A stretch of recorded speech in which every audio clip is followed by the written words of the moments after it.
तो देखिए बच्चों, सीबीएसई बोर्ड का हमारा नेक्स्ट क्वेश्चन ये है कि differentiate between nuclear fission and fusion. The fission properties of 94 Pu 239 are very similar to those of 92 U 235. How much energy in MeV is released if all the atoms in 1 gram of pure 94 Pu 239 undergoes fission? The average energy released per fission is 180 MeV. Okay, तो देखिए बच्चों, यहाँ पर question हमसे कह रहा है कि differentiate between nuclear fission and nuclear fusion. होता क्या है बच्चों कि न्यूक्लियर फिजन क्या है, नाम से ही पता चलता है। फिजन का मतलब होता है टूटना, ठीक है, ब्रेक होना, और ठीक है, और फ्यूजन का मतलब होता है कंबाइन होना। तो बेटा जब एक हैवी न्यूक्लियस, ठीक है, लाइक यूरेनियम, जब न्यूट्रॉन को एब्जॉर्ब कर लेता है तो ये लाइट न्यूक्लियाई में ब्रेक हो जाता है। तो इस फिनोमिना को बोलते हैं न्यूक्लियर फिजन, ठीक है। जबकि न्यूक्लियर फ्यूजन क्या होता है कि जब बहुत ही लाइट न्यूक्लियाई एक दूसरे से कंबाइन होते हैं, जैसे हाइड्रोजन के एटम कंबाइन होकर हीलियम बना लेते हैं। तो जब बहुत हल्के न्यूक्लियाई एक दूसरे से कंबाइन होकर एक हैवी न्यूक्लियस बनाते हैं तो उस फिनोमिना को हम लोग बोलते हैं न्यूक्लियर फ्यूजन, ठीक है। ये पहला डिफरेंस हो गया। दूसरा डिफरेंस ये हो गया कि न्यूक्लियर फिजन से हमको लार्ज अमाउंट में एनर्जी मिलती है, ठीक है, बट जो न्यूक्लियर फ्यूजन है इसकी एनर्जी फिजन से भी ज़्यादा मिलती है। इसमें भी एनर्जी मिलती है बट वो फिजन से भी ज़्यादा होती है। अच्छा, न्यूक्लियर फिजन को हम एटमॉस्फेरिक टेम्परेचर पे भी करवा सकते हैं। अगर हम कुछ ऐसा सिस्टम बना दें कि एक बार चेन रिएक्शन स्टार्ट हो जाए, एक क्रिटिकल मास से ज़्यादा मास रख दें यूरेनियम का या किसी भी चीज़ का, तो क्या हो सकता है कि नॉर्मल टेम्परेचर पे फिजन हो सकता है। बट न्यूक्लियर फ्यूजन को कराने के लिए बहुत ज़्यादा एनर्जी वाले हाइड्रोजन एटम चाहिए, मतलब हमको इस एटमॉस्फेयर का टेम्परेचर बहुत ज़्यादा करना पड़ेगा, तब हम न्यूक्लियर फ्यूजन को करा सकते हैं। मतलब फिजन को हम नॉर्मल टेम्परेचर पे भी करा सकते हैं, बट फ्यूजन के लिए हमको ज़्यादा टेम्परेचर चाहिए।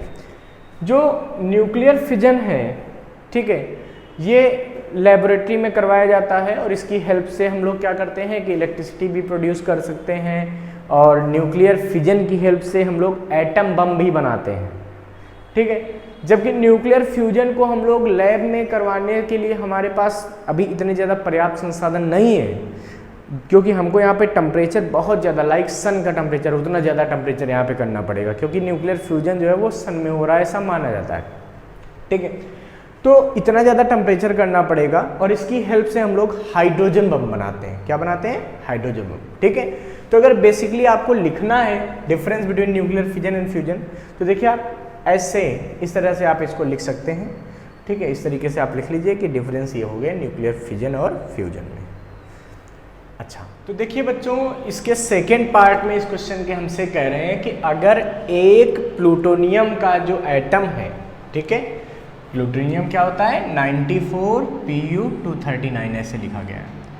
एक प्लूटोनियम का एटम जब एक की बात करते हैं उसको हम न्यूक्लियर फिजन करवाते हैं तो अपने को 180 MeV एनर्जी मिलती है। कितनी एनर्जी मिलती है? 180 MeV। तो हमसे कह रहे हैं कि अगर 1 ग्राम प्लूटोनियम को हम पूरा ब्रेक करवा दें, उसका न्यूक्लियर फिजन करवा दें, हर एटम को उसके ब्रेक कर दें, तो हमें कितनी एनर्जी मिलेगी। बच्चों यहाँ पर जो एक इम्पॉर्टेंट बात आपको पता होनी चाहिए वो है एवोगाड्रो नंबर। एवोगाड्रो नंबर की वैल्यू क्या होती है? 6.023 × 10⁻23। ये आपको पता होनी चाहिए। अब बच्चों देखिए होता क्या है, जैसे इन्होंने कहा कि प्लूटोनियम का न्यूक्लियर फिजन कराना है, ठीक है, और एक एटम से इतनी एनर्जी निकलेगी। अब कहा गया 1 ग्राम को ब्रेक कराने से कितनी एनर्जी निकलेगी। तो बेटा पहले तो अपने को ये पता करना पड़ेगा कि 1 ग्राम में कितने एटम है। भाई जैसे नंबर ऑफ एटम निकला है तो एक एटम से इतनी एनर्जी, तो 2 एटम से 2 × दिस, 4 से 4 × दिस, तो जितना भी एटम निकलेगा उससे इसको मल्टीप्लाई कर देंगे तो टोटल एनर्जी निकल जाएगी कि 1 ग्राम को ब्रेक करने पे कितनी एनर्जी रिलीज होगी। अब देखिए बच्चों इसके लिए हम क्या करेंगे। हाँ, तो देखिए इसके लिए हम बच्चों क्या करेंगे कि सबसे पहले हमको ये समझना पड़ेगा कि जैसे जो एटॉमिक वेट होता है, ठीक है, इतने ग्राम अगर ये सब्सटेंस ले लिया जाए, जैसे इन 239 ग्राम पीयू, ठीक है, जो एटॉमिक वेट है उतने ग्राम अगर पीयू लेंगे तो नंबर ऑफ एटम कितने होंगे सोचो। वो बेटा होते Na मतलब एवोगैड्रो नंबर, ये जो दिया गया है ये Na है। ध्यान रखना कितना सिंपल कॉन्सेप्ट है। इसका मतलब जैसे अगर हमसे कहे कोई कि नाइट्रोजन गैस है ना, तो एक नाइट्रोजन गैस के मॉलिक्यूल का एटॉमिक वेट कितना होता है, ये होता है 28, है ना। तो हम कहेंगे 28 ग्राम में कितने मॉलिक्यूल होंगे N2 के, वो होंगे Na। एटॉमिक वेट जितना होता है उतने ग्राम अगर कोई सब्सटेंस ले लेते हैं तो उसमें नंबर ऑफ एटम Na हो जाते हैं, ध्यान रखना NTP पे। अच्छा ठीक है, बहुत बढ़िया।